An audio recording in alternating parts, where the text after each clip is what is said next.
Why is it that some men are intimidated by strong, intelligent women? Paul, that's really old stock now, in fairness. Like, I think back in the last century, men might have been intimidated by intelligent women, but that is hardly true in today's society.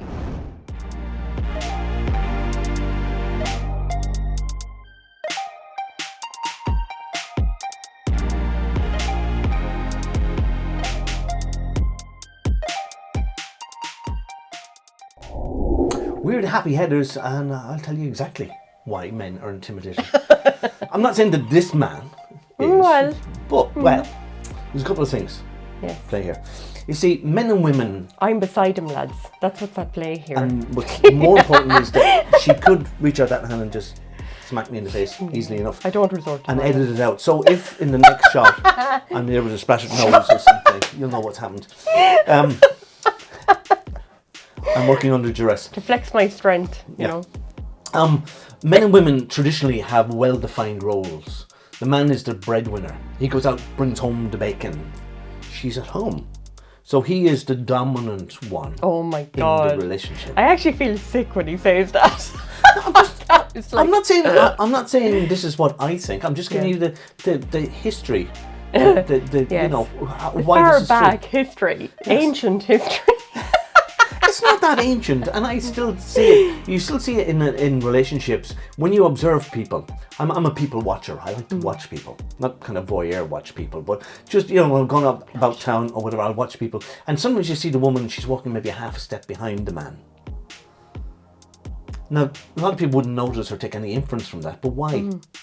And it's got to do with it's a primitive instinct, hunter-gatherers, you know, the tribal movement. The man will be up there in front with the spear. Out front with his hardy then. Yeah.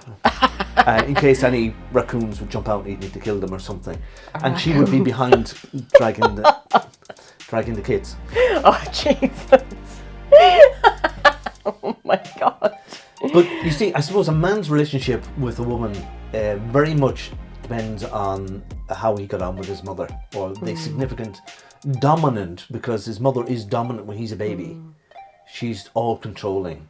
But she's caring, you know? Oh, yes. I mean, I think that's the primary caregivers. Like, and nowadays the primary caregiver isn't just the mother, it's fathers as well. And I think that the roles have become a lot more equal. And just from an intellectual standpoint, it's better to have good conversation, I think, you know, with your partner, because historically, you know, unless the woman educated herself from the home, you know, there was nothing really to talk about, only the children, and that's why many relationships break up, I think. Okay. There's a comedy sketch online. It's Harry Enfield and Paul Whitehouse. It's from way back, but they're doing a skit on.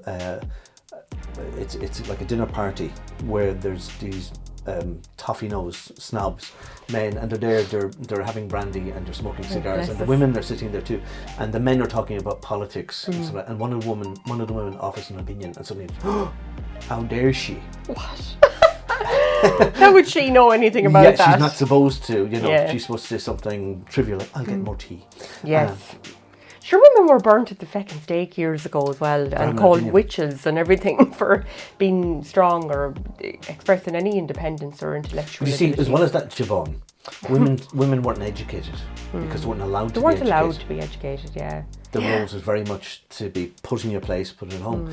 But from a man's perspective, the next dominant woman in a man's life would be his teacher. Oh yeah, and she might not always be. Female, she might not be as caring, but she's telling him what to do, and sometimes he might resent that. But is it not the same for women though? Like, you know, just because you're male or female doesn't mean that it doesn't impact you or affect you in the same way. You know, if you have a baby girl, for example, and it's been brought up primarily by the mother, and then, you know, going to school and it's primarily female teachers, she's getting the same thing. Well, unless she's that. Unless she's gay, then she's not thinking in the terms that I'm thinking of. Okay, I can take that on board. Yeah. You do think differently. You're a bit more simple-minded. Yes. I'm going to get burned for that.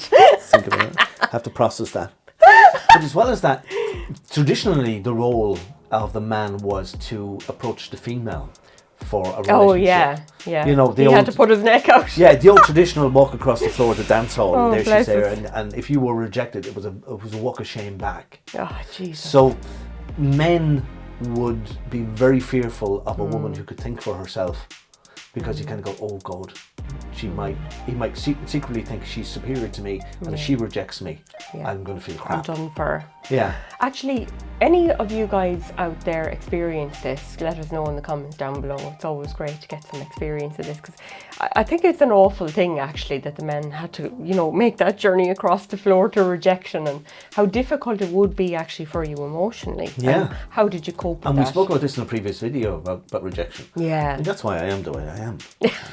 Did you hear him? He's never rejected this lad. Total I've been gigolo. ejected and everything. But you see, it's a dent. Launched on. It's a dent to a man's ego. Yeah, as well. Absolutely. To be, taken down by a woman, verbally, because the other thing is that women tend to be a lot more dexterous, if that's. I'm using words here probably out of context to make a point about context, about making words. Women tend to be more able to speak and communicate than men as well. So if she is more skilled with language, because it's been shown that female babies, their speaking parts of their brains are more developed than male babies. Interesting. Yeah. Yeah. And that female mothers give female babies more attention because they get more feedback from them. Oh, really? Yeah. Wow, that's an interesting piece of research, Yeah, isn't so we're at a disadvantage as males. But not from the womb though, because that's where it all starts, really. Oh yeah. They're in there. I was kicked out of there too. Getting ready, for the world outside. I was told I had to be born. I think things are a lot better nowadays though. Like, it's okay to have an education now, for example, for women, and it's encouraged actually to be more powerful. It's probably gone a little bit too much. Really? The other way, I think. Because are you one of those women that likes to be told what to do, like that the man makes the decisions and tells you? You don't have to worry about that. I used to be. Did you? Shockingly, yes. Oh, no, what an I amazing. absolutely used to be. Yeah. Okay. I used to totally sit back. Yeah, Let the my man run husband can things. make decisions on the financial issues in the house or whatever, and look after all of that kind of thing and decide where we're going and stuff like that. And I used to just follow in behind, but that was just part of my personality at the time. But then actually getting a college education, I think, really changed me. You. Yeah, that completely changed me, and it Well, made me think I'm about content that you changed what I before was that, doing. by virtue of the fact that you put yourself forward to do a college education. Something had changed and shifted in your head. Yeah. Anyways. Yeah, well, I think I was forced into it by the universe in some ways. And my husband was very encouraging as well. Yeah. He pushed me to do it. If he didn't encourage me, I probably wouldn't have done it. But it did definitely change me a lot. But I think that the ideal relationship then is where you've got two equal partners. Yeah, definitely. People, and we tend to do this now anyways. I think we do tend to attract people that are equal and opposite. Yeah, yeah. You don't have to be the same as your partner, but that you complement each other. Yeah. So I think without the intellectual piece matching, or the goalposts at least, where you're going in life matching, relationship is going to be very difficult, and it's going to present a lot of different challenges. So yeah, I do think it is important that people do match intellectually and can have a chat. Let us know how your relationship is. What are the dynamics? Who wears the pants in your relationship? That's a terrible. Oh my God, he's a dinosaur. Ah, yes. He's a freaking I am dinosaur. very soon going to be extinct when this video switches off. We are the Happy Headers, and talk to you soon. Thanks for listening, guys.